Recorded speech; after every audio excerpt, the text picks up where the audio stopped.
in 2010 for over 4 million big ones. Wow. Worth every penny, though, for somebody who has that money, right? Omaha police taking a toddler into protective custody. This comes after a videotape of the child cursing and repeatedly using racial slurs and other obscenities, and the video went viral. Take a look at this. Talking that I'm you too. Say some say my That's why you can't fight. Say my name 3 times.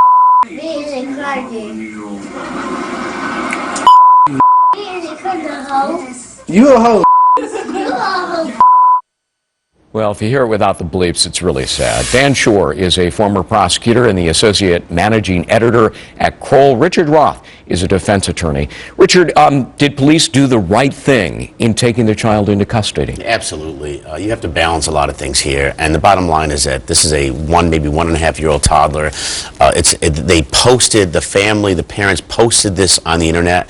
The kid used swear words 35 times, used the N-word 10 times. But the police say there's no evidence of a crime on that tape. There is no crime, but this is a child that's going to have to be assimilated into society, and when he goes to kindergarten, what happens? So there is certainly a basis to have some kind of family investigation to determine whether or not this is something that should be allowed in our society, especially when in the language that was used. You know, Dan, the ACLU is getting involved, saying they're going to file a lawsuit against the police department for excessive force, and, you know, releasing this videotape they say has overtones of racism. Here's the statement, we'll put it up on the screen, of the Omaha Police Officers Association.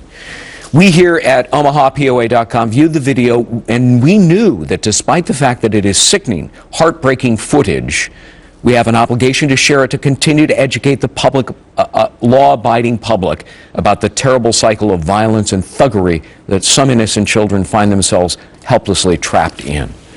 What do you think? Did they do the right thing? I think they did. They probably should have blurred out the child's face initially. They did that later. But it's important to note, this video was published publicly on Facebook, so it's not as if the police seized it from a cell phone and then they published it online. This was done by a parent or an uncle of the toddler, so they were putting it publicly, and this shines a light on the cycle of violence where kids at a very young age are taught about being in gangs, talking in a derogatory way about sex, violence, and other issues. I would not be surprised, Richard, if a judge decided to hold a fitness hearing to determine whether or not, in the best interests of the child, these parents are fit parents. I looked up the Nebraska statute on this. It talks about abuse, doesn't say physical.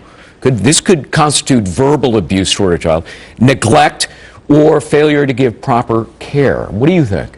No, absolutely. This could very well be failure to give a proper care here.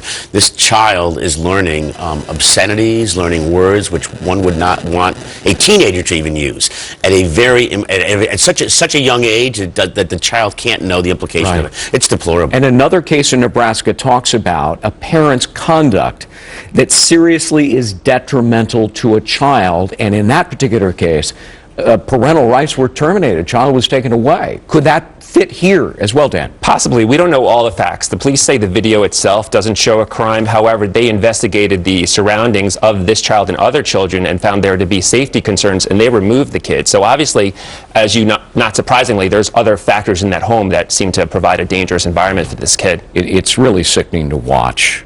Poor little toddler. Dan Schorr, Richard Roth, thank you both. Thank you. Thank you. Martha? All right, let's go over to Jenna Lee and find out what's coming up on Happening Now at the top of the hour. Hey, Jenna. Hi there, Martha. The big story of the day, of course. We're waiting